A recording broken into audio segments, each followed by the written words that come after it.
Hey everybody, David here, and welcome to the ASOG podcast. In this episode, Lucas and I sit down with Brett Kinsfather, the business development manager at Shopmonkey. We discuss Shopmonkey and shop management systems in general, but we do go well beyond that. If you're looking to switch SMSs, you'll definitely want to listen to this episode. Before we get into it, though, do Lucas and me a favor, please. Head on over to YouTube and type in ASOG. Once you see our channel, please hit the subscribe button. It would really help us out. Plus, you won't miss any of our new content we'll be putting out very soon.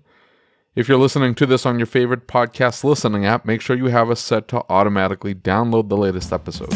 And now, here we go.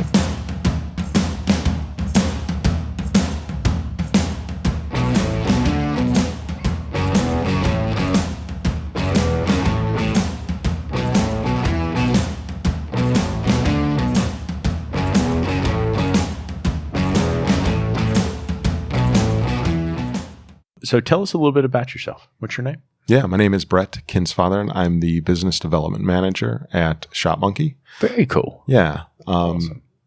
Background, man, I'm actually the new to the software guy. Right.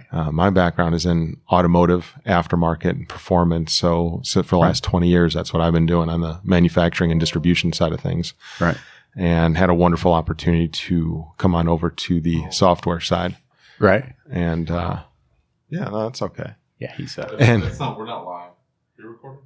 I'm always recording. We're right now. We're just chatting. We're just chatting. Yeah. So livening it up. So yeah, about a year ago, just a little over a year ago, I came on board. Right. And it's been a pretty amazing run. So it's great. I worked with shops in the past, but it was always shops that were doing custom builds. Right. Engine builds. Hey, we're building a drag car. We're building a car to go to Pikes Peak, things like that. Right. And now it's, different types of shops. Right. But just as good stuff. And it's always, it's neat getting more exposed to not only just the tech side of things, but to the business side of things. Right. That ownership, that journey, that career journey is really cool. Right. It really is. And especially when you get in a place like this, because it's the most forward-thinking shop owners, right? Mm-hmm. It's not just your run-of-the-mill shop owners. It's a bunch of forward-thinking guys. Yeah. These guys are, more towards the end of the bell curve, right. And, leading the way, which is cool to see. Absolutely. Did you just put that there? Mm-hmm. Smart. He rarely says things like that. We're going to take the compliment. We can talk about this or we want, but the rumor is that there was a few other very prominent. I wish you would talk into the microphone. Well, I thought we were recording. I got to ask him whether he wants to talk about this. Right. Well, I know. That stole Shopmonkey's software. They stole the design, they stole some of the code, and then they just ran off with it. And you don't know what I'm talking about? No, I mean, is there partial truth to that? Well, I don't know if I would say that. I would say, I guess my response to that is, I'm new to software, so I don't know.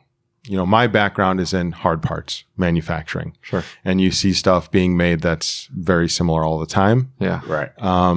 Slight variations, things like that. I would imagine it's similar when it comes to software. Mm-hmm. So there's going to be imitators, no matter who you are. Yeah.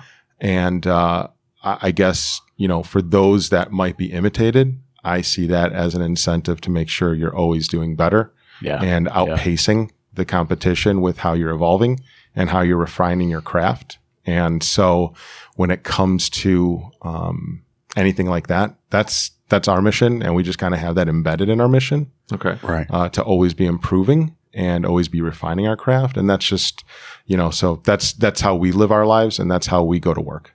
Very good. Awesome. I like that. Yeah, I do too. That was a very diplomatic answer, though. Yeah, those mother effers, they stole every bit of that. There you go. Can you hear yourself? Yep. All right, cool. All right, we'll go into the studio here. Do you guys go after those custom shops primarily and not, is this the wide lens? Do I need to switch it to the narrow? You can switch it to whatever you want. I think we had the narrow one before. Do you guys primarily go after like custom shops have to bill by the hour, or is that just like, because that's the Facebook ad. It's like, oh, I own Tony's Custom Shop. Look at my like builds.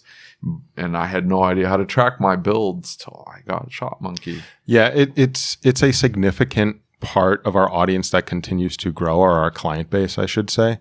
Reason being is our founder, Ashot, is, at his heart, he's a car guy. Right. And when he started Shopmonkey, he had a Chevelle at the time, and that was kind of, working on his car and being a product guy in Silicon Valley at the same time. Right. He saw some opportunities, thinking, hey, I think that there's a better way to help people out, help my friends who have shops or help shops that I've been at. And so, if you think about the core of the business, it's rooted in general auto repair because it's such a solid foundation of workflow and taking something that needs to be inspected, brought in, worked on, cashed out. Right. That foundational base of best practices and things like that can apply to custom builds and things like that. So here's my question around that, because you're right. Mm-hmm. Right. It can apply to so much of that because I think one of the things that often gets lost upon, and one of the most common themes on this show is that you see technicians starting businesses without any business knowledge. Right. So I think a tool like this has a ton of power to give to somebody in those shoes. Yeah. To bring that in and create that opportunity. Now, that being said, David. Okay, never mind. It's like crooked. Is it really? Yeah. So like I can kind of tell, but it's all good. So my question is how does this get started? Right? Where did this whole concept for him come from? How did he start this concept? And what's different about it? Right? Yeah. So there's a couple things that are different, and we'll get to that. And when I say different, it's not companies, and tech companies in particular, can just build out feature. They can connect endlessly with features. That has to be rooted in something. There has to be a compass that guides you. Yeah. Okay. So I'm teasing that out. I'm going to go back to Ashot. I said, a little bit ago that in his heart, he's a car guy, grew up always an enthusiast. And in his career, he was managing product and how that's being developed. And Shopmonkey, more or less, is the coming together of those two worlds for him. Right. And saying, hey, I think there is a better way. I think there is a better path that can ultimately, in other jobs I've had in the past, I would always joke, hey guys, look, we're not saving lives. We're selling car parts. These are things that people, want. It's not things that they need. Yeah. But I think the grander scheme of things for Shopmonkey and how our principles are guided is we have an opportunity to change lives. Yeah. And hopefully for the better if we're doing our job right. Absolutely. So by equipping shops with software that help them run, grow, and understand their businesses and learn how to treat it as a business while still being efficient in your operations, that's the vision that he started with, and we've been able to continue and scale. So I would say, to answer the first question, that would be my response to that. Right. The second question about making things different, there's a number of things that make us different. I'm going to point to our culture as one of those things. Okay. I've been at Shopmonkey now for a year, and I've got friends from the aftermarket and stuff like that who are asking me, hey, how's this going for you? How are you liking this? Things like that. It's really interesting to me because I've never been at a place with as many smart people as I'm surrounded by, but don't ever make me feel that's awesome, stupid, dude. less than you don't know what we're talking about. Right. It is probably the most cooperative environment I've ever actually worked in, which is weird. Right. But exciting and invigorating. So you roll into your day and you're excited, even if you've got a big challenge, because you know you've got people who've got your back with you. Right. And I think I'm bringing that up because I think whether you're a large business, whether you're a growing business, or whether you're a 2 or 3 bay shop, right. 5, 6, 7 person shop, building out a culture like that includes that is very applicable. Right. Well, it really is. And it's hard. Right. As a business owner, I'll tell you right now, it's hard because, we've got a great culture in our shop. Mm-hmm. It takes, dude, I can flip a quarter. And we had a miscommunication the other day and everybody was frustrated and everybody was upset. And absolutely. It happens, you know what I mean? It's going to happen. It's not a question of if, it's a question of when. Right. And how do you minimize that then? And how do you make sure the outcomes when you have those miscommunications set you down the right path to for success for everybody involved? Right. Right. And to, again, minimize those occurrences and just become better and better at what you do. Exactly. And here's the thing is that is the business, right? Mm-hmm. That culture defines the business as a whole. Yeah. That's who we are. Mm-hmm. And that's so important because it's something that gets lost on so many shops. And I'll tell you something. As a shop owner, you end up so busy. You end up so overwhelmed with the daily task and things are coming at you. You're stressed out. Life is coming at you 100 miles an hour. Yeah. And it's hard to see that. It's hard to see that feeling or that emotion that person feels because you're over here, you're like, I can barely breathe. Life just happened. It's easy to lose that culture really quick. Absolutely. Absolutely. How do, I'm familiar with your story to a certain degree. How did you handle that? Yeah. I'm not saying there's a silver bullet, but there's got to be 1 or 2 things that bubble up, go, oh yeah, that was tough. So for me, it was the things that come to mind when we talk about that. The first is seek first to understand. Don't respond. Right. I watched a video, and you can search it. I think it's something about, Warren. Somebody asked what the best advice Warren Buffett had ever gotten was. Yeah. And he said, and asked him what the worst advice he'd ever given was. And it was funny because he says, generally I've known what good advice was. Right. And he talks for a minute and they said, so what was the best advice you'd ever gotten? And he looks around for a minute and he looks up and he says, he mentioned somebody's name and the person interviewing him knows it was a Yahoo interview or something like that. And he says, I was told, Warren, you can tell him to go to hell tomorrow. And she looked at him sort of funny. He said, you reserve the right. You don't have to tell him today. That's your choice. And I look back at that and I think the number of times that I felt an emotion and I responded and opened my mouth in emotion, not in fact, not in right now. I was frustrated. I was stressed out. I was upset. I was sad, whatever it was. I responded now. Yeah. And for some reason that connected with me. You reserve the right to tell him to go to hell tomorrow.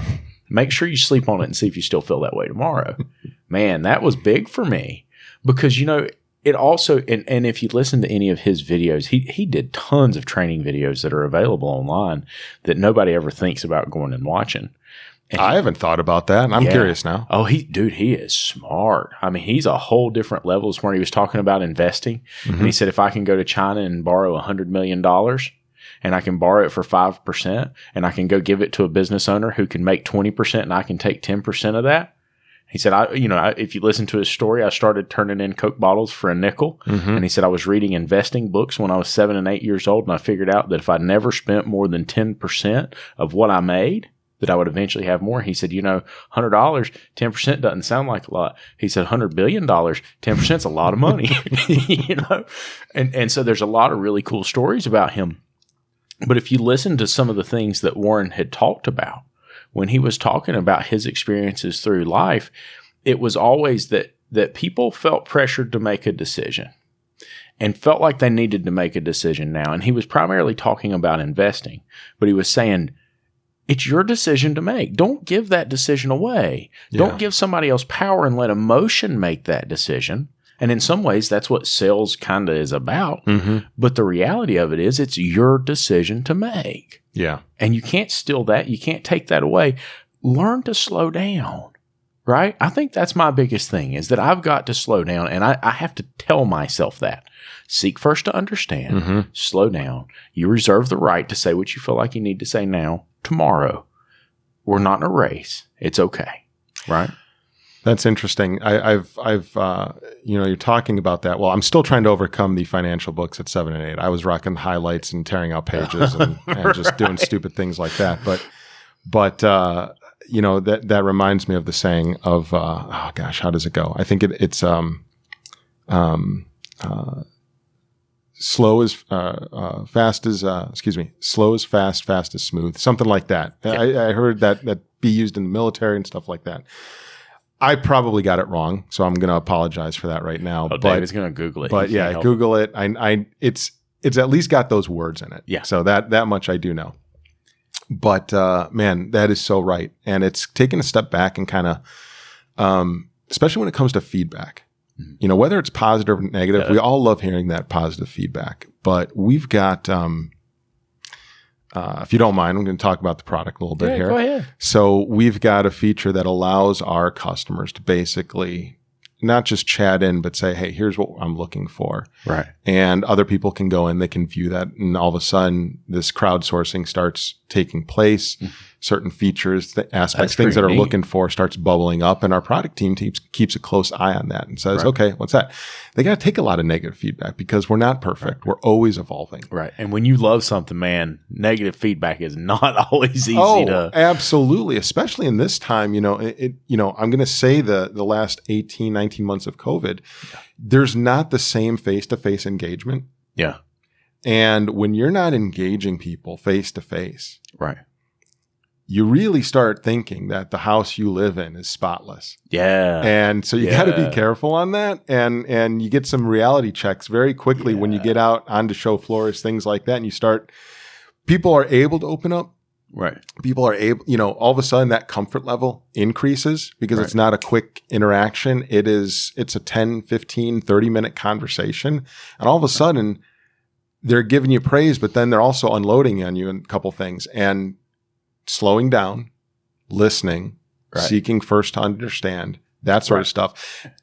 It's important. But when you're looking at a screen and that's coming at you, that's good advice because you need to actually follow that process. Right. And process it. You have to process that information. Exactly. Right. And so often we don't process it. We turn it away. We look at things that, and I tell this all the time, I look at my service advisors and I'm like, I can't believe they would have done that. And then I realized that I would have forgiven myself for that, and the others, why the hell they do that? The phrase is slow is smooth and smooth is fast. Thank you. Yes. Thank you. Yeah, absolutely. Yeah. Like in most situations, I was wrong, but still somewhat correct. At least if you ask my wife, that's usually the case. I see that in my still daughter. wrong. She's 8 years old. Correct. And when I'm like, hey, we're in a hurry, we got to go, she will start to panic. And then she'll start like tripping over herself, knocking things over, like forgetting like simple things like, hey, you got to put your shoes on. And she starts to panic when we're in a hurry. And I'm going to use that phrase with her like constantly now. Sounds so slow familiar. is smooth and smooth is fast. Well, I do everything slow. Trust me. But it gives you confidence to dial it back a little bit. Yeah, process absolutely. it, think it out and go, all right, give me 2 more minutes, but I'm going to get it done right for your daughter maybe. Yeah. Hey, the shoes are going to go on the right foot. Don't worry. I got this. Yeah. Exactly. And here's the thing is we talk She'll about start repeating it back to me. It's like, Dad, slow is smooth and smooth is fast. Well, then you just got to convert it into one of those mantras that you use to go into like a Zen state with. Well, it's like we had the ASOG dinner, right? And then, ASTE or any big show like that, David and I are talking like, oh my gosh, there's this challenge and what about this? And oh my God, we didn't think about this. We didn't think about that. And it was yesterday afternoon, one of the other guys came up, put his hand on my shoulder and he said, listen, nobody's even going to notice. Like, it, nobody else knows it. And I can't remember what it was. Maybe, it was the we didn't have the laptop for the thing. And I'm like, oh my God. And they're like, listen, nobody's ever going to know. Turns out we had a laptop there. Because one of the people brought like 6 laptops, and he's like, I got my backpack. There's always 6 laptops in there. Need to program a Porsche? I got you. See, it's good to have those people around. Yeah, it really is. So you just need to roll with the right crew, and then you don't have to worry about that stuff. Got to roll with the right crew, Lucas. That's true. That is good advice. I think I need a new best friend. No. Learn how to roll with the right crew and improve the one you've got. Because new ones are expensive.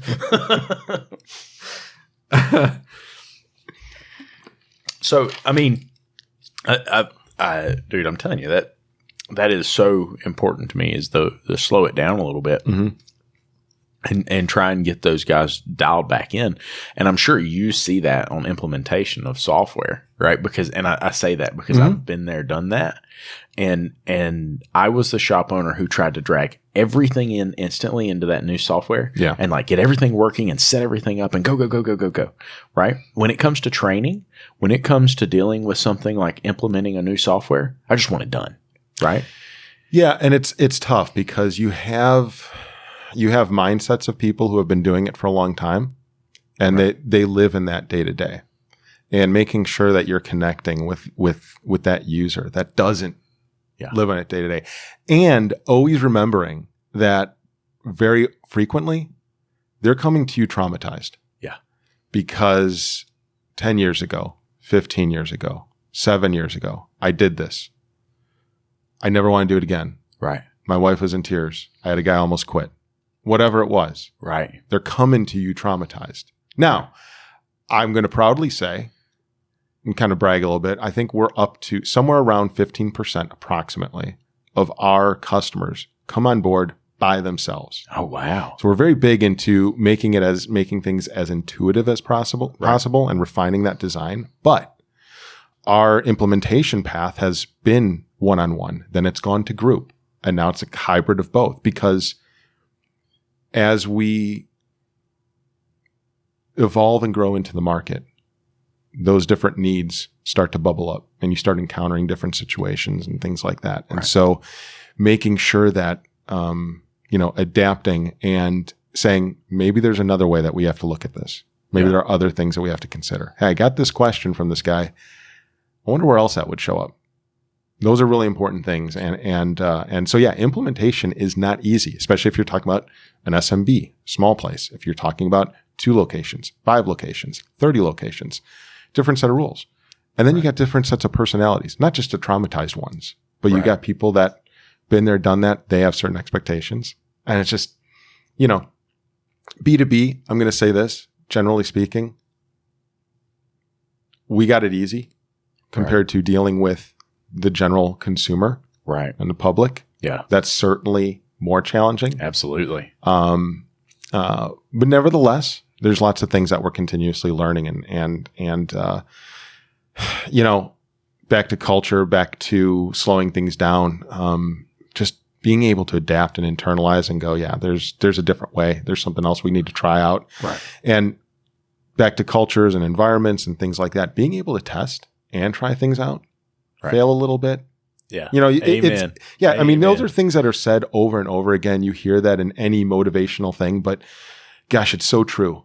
But you got to take accountability for it. You got to learn from it. You got to internalize it. You got to record it. You got to build yourself a little bit of a playbook with showing, hey, here are things that, these are the mountains that we do stand on, but then these are the things that can adjust and change and stuff like that. I mean, those mountains being principles. But yeah, exactly. Well, so one of the things when we talk about shop software, and it comes back to a fundamental method of operation for me. So long story short, when we first started using the shop software we're using, one of the challenges that I came into is I kept trying to make it work my way. And I never slowed down to understand their vision of how the software would work. Yeah.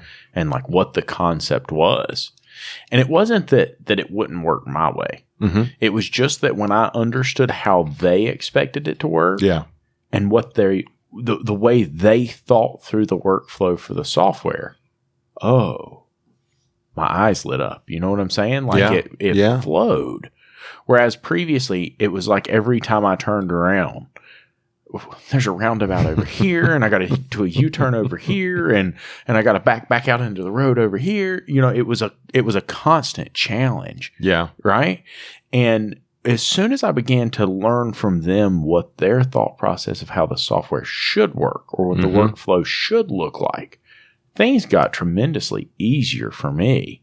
So are you saying that the way you always did things wasn't necessarily the right way? Oh, yeah. Yeah, I'm definitely saying that. I mean, I joke about that because I learn that hard lesson every day. So I'm just going to. Yeah. Well, I mean, and I think that's such a big deal, especially in your world, because you're coming into shops that have workflow systems in place. How do you help a shop who's set in their ways? They like it just the way it is. They don't want it to change. Sure. How do you help that shop and come in and kind of get them squared up and in a good position? Well, they may not know that they. Well, that's what I'm saying. They're thinking the way we're doing it is fine, and I'm just getting a user interface upgrade. That's what everybody thinks. It's like, I'm going from this more antiquated software to something that's touchscreen and pretty. Right. And they're like, whoa. The software is designed to work completely different than what you've been doing. Like, there's nothing to print here. Like, everybody has their thing, and you can tap on it. Like, what do you mean there's nothing to print? It's like, what are you going to, you can print, but what are you going to print? What's the point? Like, you can do everything on the computer, and at least that's what we use. And so, like, all my guys have cell phones, but I can imagine, like, we were just down at the trade floor with Adam. Adam still does a lot of printing. And because of the software that he's using. So there's a lot of paperwork, and he's got the bags hanging up and stuff like that. He does extremely well for himself. Right. He switches to a more modern shopware system, or shop management system. He's gonna find a very tough transition with all of a sudden he's like, I'm trying to print the screen here and it's not working. And how do you have that conversation? Well, it used to be a more difficult conversation, but speaking of change, like, we had to change a little bit. So there's a number of screens and features and things like that where people can print out today where they couldn't 6 months ago. Right. And it's kind of, excuse me, it's kind of like, we want to make sure that we're foundationally built upon best practices. But our general approach is we also want to allow the shop to modify and customize to their workflow, but we're going to start you out in this structure. And you know that you can change it and adjust it. So we don't want to make it too freeform because that's just too difficult for anybody to actually take time and dedicate and learn to build. Like, you get into this analysis paralysis where you have this fear because there's too many options. Yeah. So if it's 100% customizable, probably not the best approach. Right. 100% this is the way it is. Even though our structure might be technically better from a business operations or from a best practices standpoint, we're going to work to build it that way, but we want you to have the freedom to be able to make adjustments, because at the end of the day, if you're not getting the rest of your crew on board and comfortable using it because you're asking them to make too much of a change, we're failing you. Right. You're going to see low implementation of it. Exactly. We want high implementation. We want high adoption. That's frustrating, though, because you want adaptability. Who were you talking to about adaptability? We want adaptability. Like, you're talking about the automotive industry. Right. Like, I get it. Trust me. They get used to something, and all of a sudden you come in with changes, and they don't want to take those changes. But that should tell you something about your shop. That should tell you about the way you take approach to changes, how you're implementing new technology, how you're talking about training, how you're talking about the future. Like, if your crew is not adaptable, now it's a pain in the rear to switch shop management systems because it's so critical to everything that you do on a daily basis. Like, that's the one piece, that one tool. That's the what was the gentleman from Shop Boss? That's what he was saying. It's like it touches everything within the business. Yeah, it does. He's right. He's absolutely right. So it's a big shift to all of a sudden switch. So I get that. But there has to be some adaptability. Like, They have to be able to go, you know what? I get this. This is going to be a change, but we need to go into the future. Yeah, and absolutely. Therefore, we just have to roll with the punches. Yeah. So the customization, I'm not saying that to say you can just do whatever you want. Okay. Yeah. It helps with respect to different verticals that we find ourselves in, because a lot of people go, oh, I can use it for this, I can use it for that. So that's great. But that's a separate conversation. If I'm hearing you correctly, and I want to address your point because it's an important one, and that is we want that ability to customize. We want the ability for the shop, and when I say shop, I mean whether it be the service writer or a tech, everyone in that environment. You're right. They do need to learn to adapt and adopt new ways of doing things and stuff like that. That's going to help them improve 100%. We just take an approach from a product standpoint and a support standpoint that probably is more in favor of easing somebody in through that process. And here's what I mean by that. We have implementation that's going to show them, here's really what you want to do. Then that customer has basically a never-ending journey with us. So they're going to become part of our success team.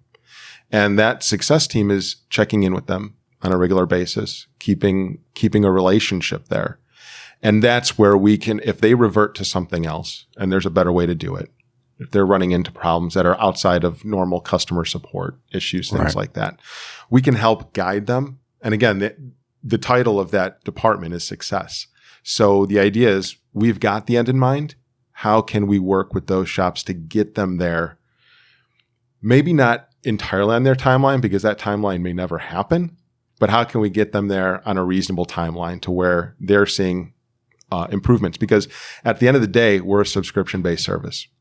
So if we're not doing our job, they have that opportunity to walk away. Just turn it off. Yeah. Exactly. Right. They can. It's not like they're billed out for the next 2 years. It's like, hey, we got to prove ourselves. So we got to make sure we're doing it. And I think all of that kind of goes into that approach of let's make this a little bit more of a journey together. Then here it is. You know that this is right. You just got to get over the hump and do it. So it's a little bit of a softer touch. I get that. Well, it's interesting because we were talking to the guys from Napa Tracks, and he brought up something I had not thought about. And he said, years ago that this market, you had a software, and once you implemented it, you either had a contract, you had something, it was a big deal to switch. And now here we are. You can easily switch anytime you want, and it's miserable. I mean, dude, I'm telling you, no offense. No, absolutely. I get it. It's miserable to switch. That's because he did the data migration. I told him not to do the data migration. I said, keep your old database, and as they come in, start moving stuff over, and you always have your old database, and you're starting fresh. And he's like, Sounds like there needs to be a support group for you guys of oh, don't worry. This guy over here definitely. Telling your old war stories of data migration. I did not migrate my data. I'd already done it one time. Wasn't going to do it again. I said, I want fresh data. I want fresh names and fresh addresses and phone numbers and that kind of thing. Did you just archive everything that you had then? Yeah, we just we kept it in there and said, well, I'm at the bare minimum. I'm going to keep it for the length of the warranty to make sure the warranty didn't run out. But past that, like, if they moved and I never see them again, like the fact they're in my database is just wasted space. And like, I just want, that's a valid point. I just want everybody to hear this and listen very closely for once. This is probably the only time on this show this will ever happen. I'm going to say David was right. But I almost like it just seems odd to me. And I get that philosophy. I do. Sure. It makes sense.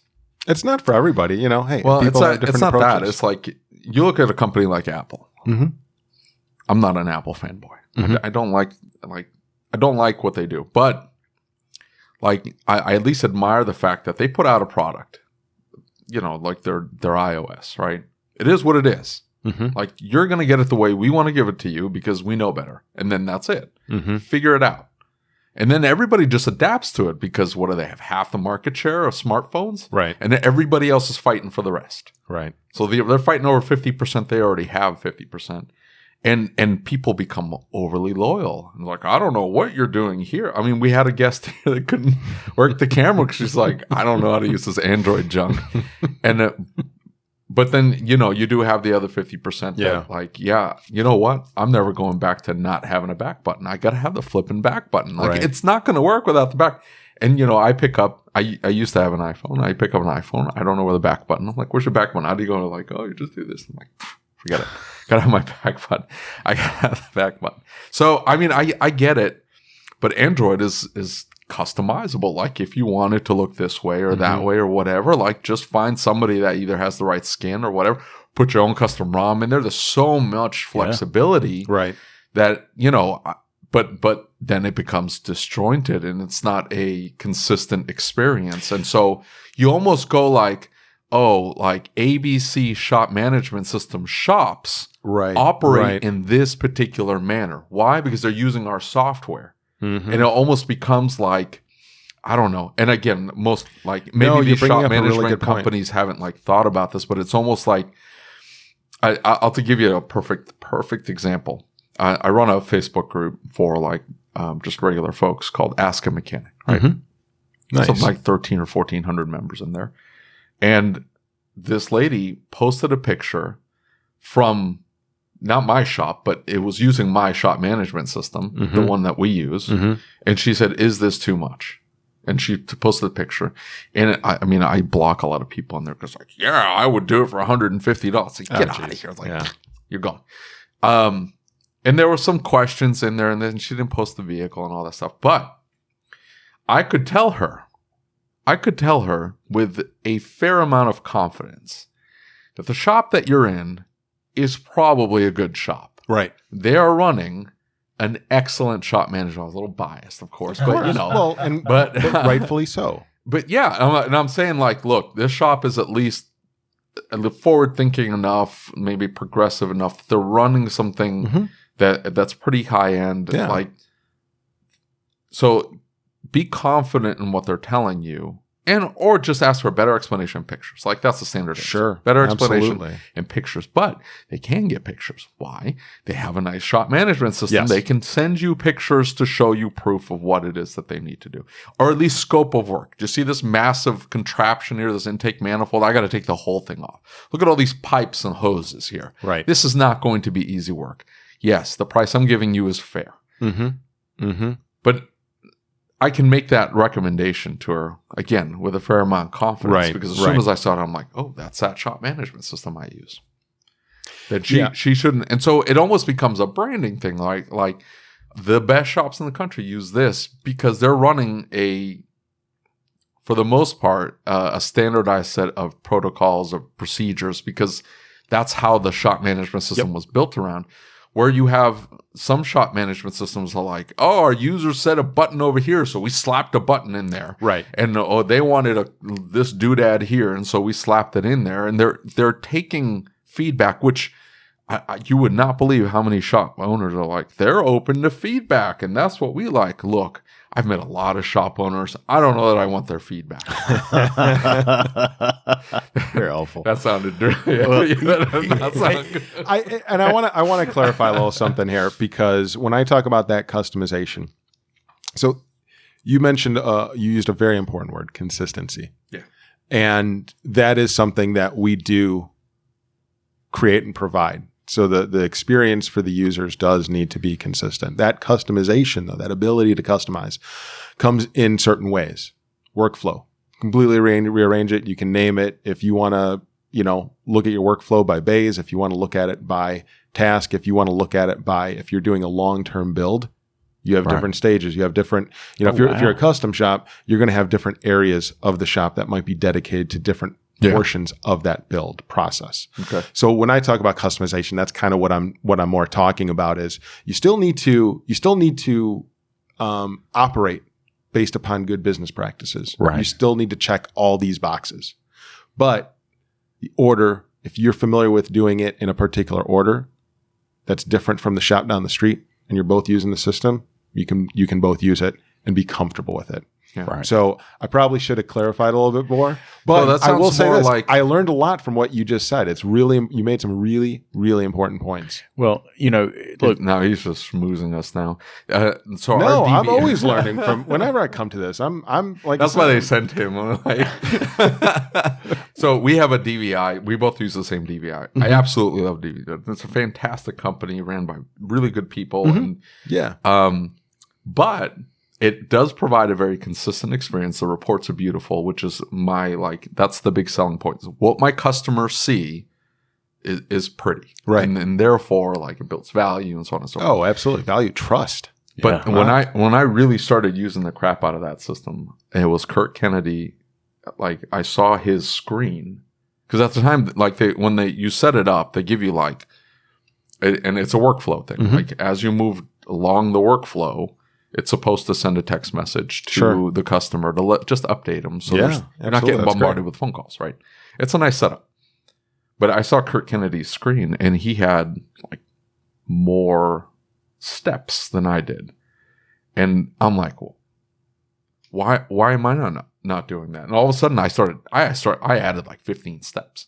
Because there's a bunch of steps, right? Yeah. I've ordered the parts, don't call me. The parts are here. Don't call me. I've started working on your car. Don't call me. I am now QCing your car. Don't call me. Right. Hey, your car is now ready. And if you don't show up, I'm going to call you. But, all those steps, and I just, for whatever reason, the steps are there. We're already taking the steps. Why do I not build? So we have more clicks, but another opportunity to update the customer. But they make that customizable. So it doesn't force you to just use their steps.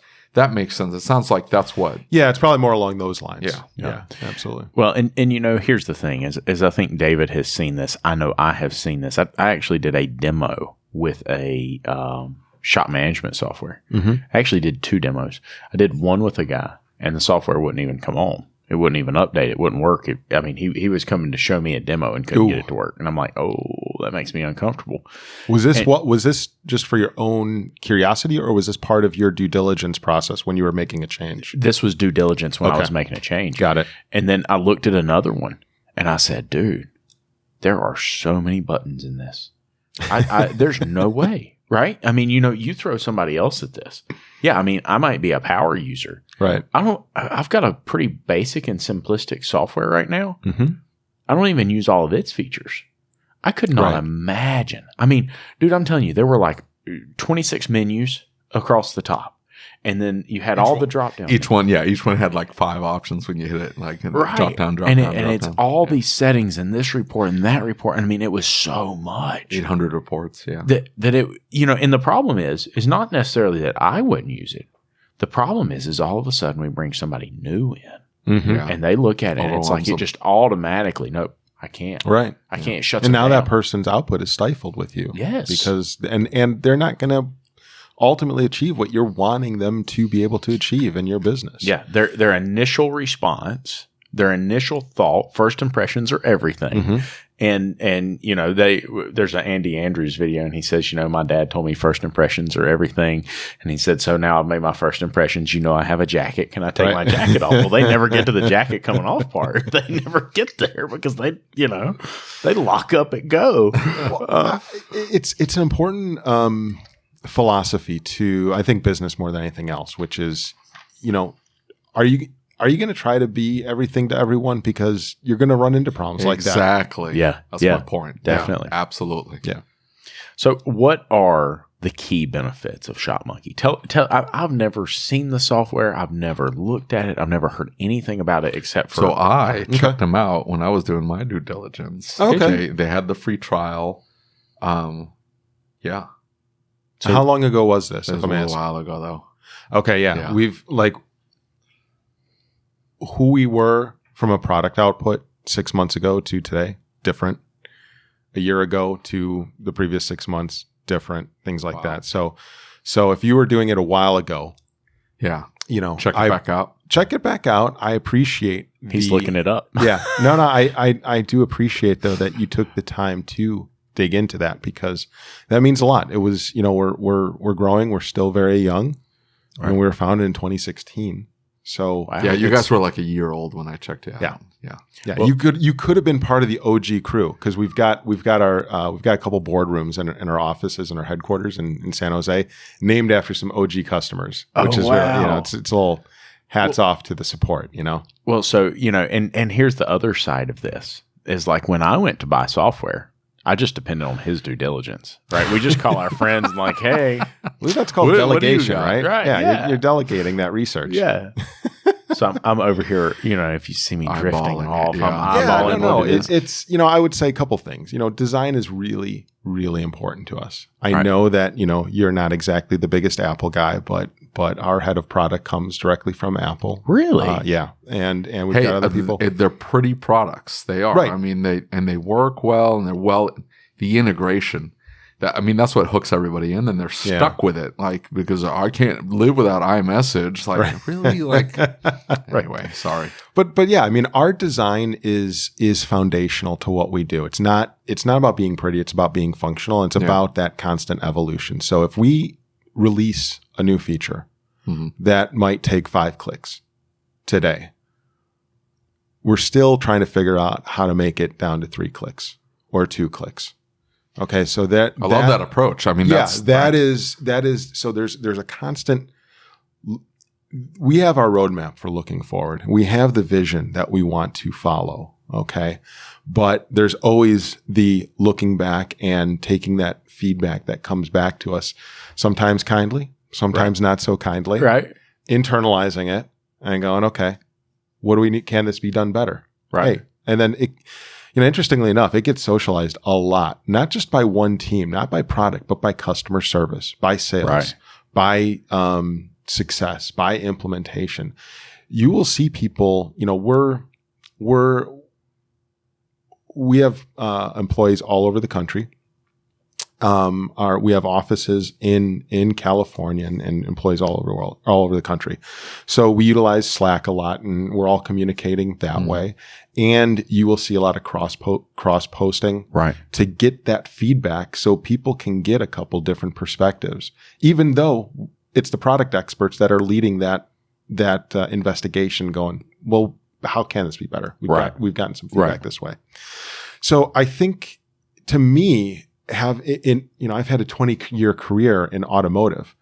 To be at a place where they're open to change and improvement like that, to just practically speaking, that's a really big thing. And I would say that's a huge standout from a product standpoint and a user standpoint, because you go, okay, well,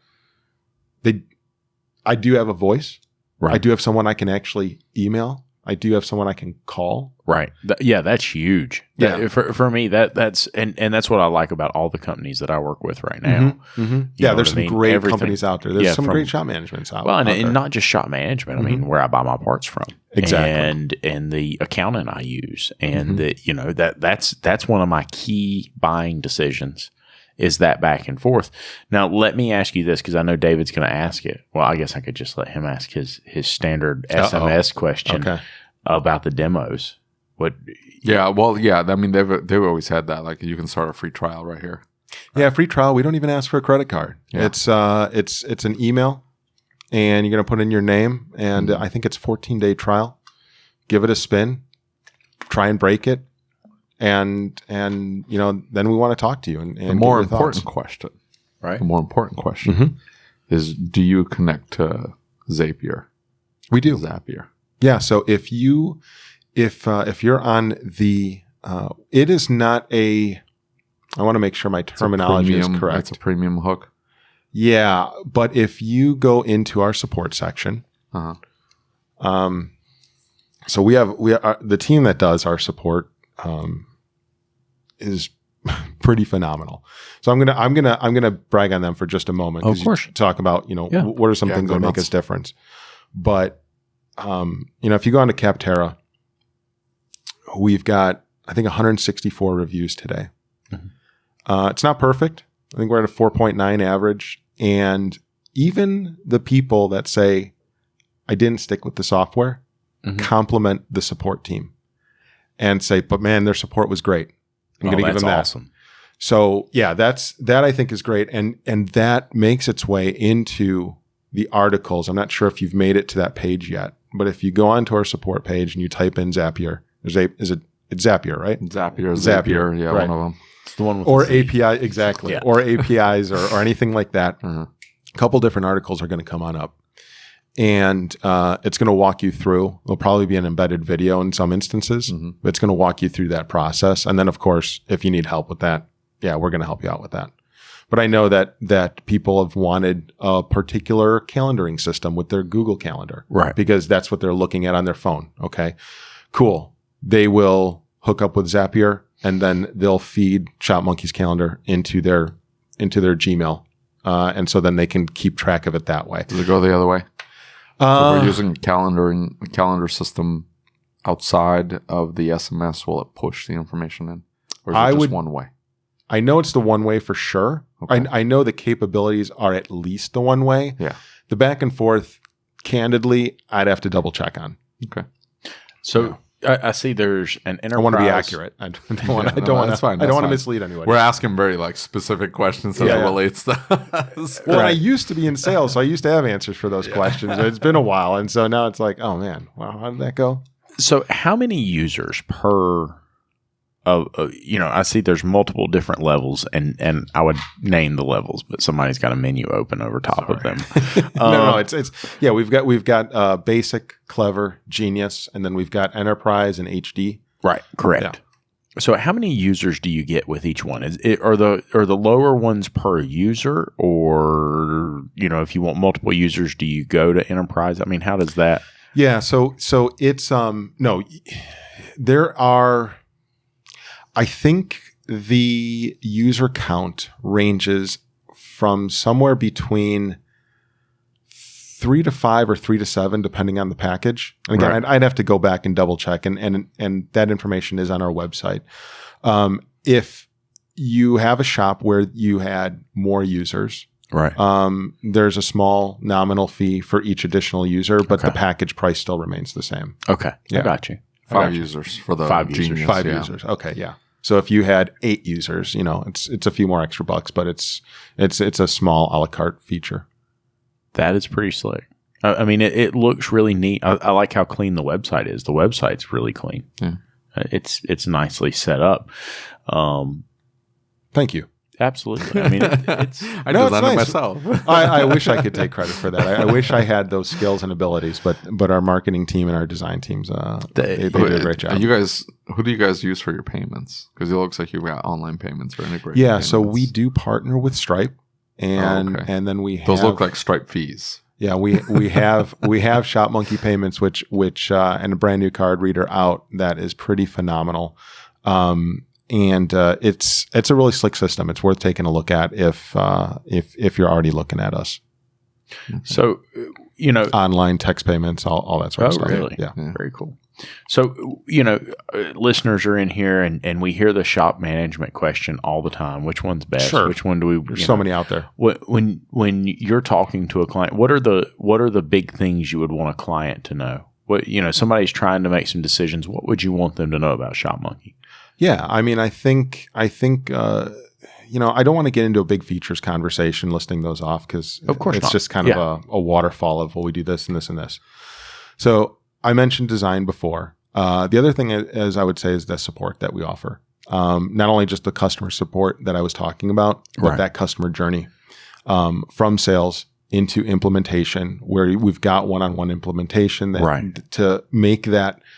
We don't ever want somebody to go through that painful software change ever again. Right. So we're going to help you with that. We've got a data team that can migrate data on over. And then you go into that long-term customer success journey, all the while you're always being supported by our general support. So I think that's a really big thing. The other thing too is every 6 weeks, I can say 6 weeks confidently, we have updates that come out. Wow. And it is general improvements, it's new features. Right. So that, if you think about that continual march forward on how do we improve, where do we need to perhaps close any product gaps, what are trends that are happening in the marketplace that people are curious about, continuously moving forward on that. and keeping, incorporating that into the vision and making sure we actually deliver on that. Right. Along with being able to integrate and expand into new markets. Come SEMA time, I think we're going to have some really cool announcements. SEMA Apex, awesome. I should say. Yeah. We're going to have some really cool announcements. So keep your eyes out for that. And we'll be at Apex, so we'll catch up again. And that would be wonderful. Yeah, we'll catch up again there. So last question. Mm-hmm. You talk to a lot of shop owners. I've seen you at a lot of shows. Yeah, I've been walking around. Yeah. And so, you talk to these guys, you see a lot of these guys. What advice do you have for the shop owners? I mean, what is it that you would say to a shop owner? You're a very smart guy. You see a lot of things going on in our industry. What would be your message to a shop owner? Oh man, that is a great question. One I did not. Actually, I prepared for none of this. So, that's hey, why do you think I asked? That's the point. That's the point. Well, I would say, hey, right now until the end of September, we have a $100 Amazon gift card if you give us a demo a try. So, I would give that advice to our shop owners. So, I'm gonna throw that out there. But in addition to that, and really the most important thing is, I would actually say, I'm going to actually rely on what you said. It's a little bit about what you said earlier about beginning with the end in mind. That's timeless, great advice. But it kind of revolves around, what do you want out of your business? Yeah. Clear away all the stuff that is just getting in the way of making that happen. Amen. And then prioritizing how you're going to get there. Yep. Absolutely. The last thing I would say on top of that is, as much as you think you can't do it alone. So make sure you're building the right team, whether it be with friends, employees, or coworkers, or anybody else, because they're a key component of your toolbox. Yeah. And hopefully we can be a key component of their toolbox. But if it's with someone else, it's with someone else. And there's a lot of other great tools. All you need to do is walk around the show a little bit, and you're going to see great, amazing tools that are going to help people be successful. Do you know who Jim Fannin is? I don't.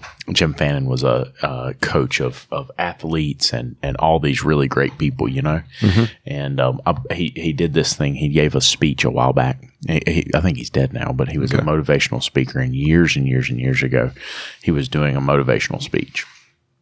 And he was talking about true champions. You ever get a chance to go look it up? I definitely will. And he's talking about true champions. And he said a true champion determines where they want to be in life. Mm-hmm. He said, but they don't start at A and go to B. He said a true champion goes to B and chronologically illuminates a path back to A and then makes a roadmap of where they want to go. So yeah, that really connects back to what you were saying there. What the crap, Scott Palava? We are recording. Is that the second time he's called? I think so. It's got to be important. It's not. Okay, we'll call. All right. Oh, this is good. One other thing. Can I throw one other thing out there that I think is really important? Yeah. It's not about Shopmonkey particularly, but we have a nonprofit arm to our company. Oh, really? Nice. It's a 501c3 called Maintenance for Moms. And Annie Iskandarian, Ashot's wife, operates this. Her and a team. Mm-hmm. She comes from a single mother family. And this organization is all about helping single moms right now in the Bay Area. Oh, wow. Get their vehicles repaired, and in many instances, get new vehicles for them so they can get to work, they can get their kids to school, that's things awesome. like that. So I got to say, the one of the tenets we do live by as a company is also we're more than what we do. So what we do during the day is software. Right. But we try to live up to be more than that through things like this. And when I see everybody in the company kind of get behind, hey, we're doing a backpack deal for kids going back to school, things like that. That's another important thing. And so I would say I'm bringing this up because it's important, but also to better answer the question that you asked me. While you're illuminating that path and working towards your goal, make sure you're doing your part. to bring others with you. Amen. So, yes, sir. Yeah. 110%. Dude, I really appreciate you being here. How can they get in touch with you? Check us out, shopmonkey.com. It's that simple. Very cool. Awesome. Very cool. Thank you, gentlemen. That was great. Thank you, Appreciate buddy. it. Well, I hope you enjoyed this episode of the ASOG podcast. If you'd like to catch these episodes early, you can do so by becoming a patron. Just go to asog.site and click on the Become a Patron Now button. Becoming a patron helps support the show, gets you several perks, and is tax deductible. Make sure you subscribe to the podcast and on YouTube so you don't miss any of our upcoming episodes. And as always, if you have any questions, comments, or concerns, shoot me an email. My email address is david@asog.site. That's DAVID@ASOG.SITE. Until next time.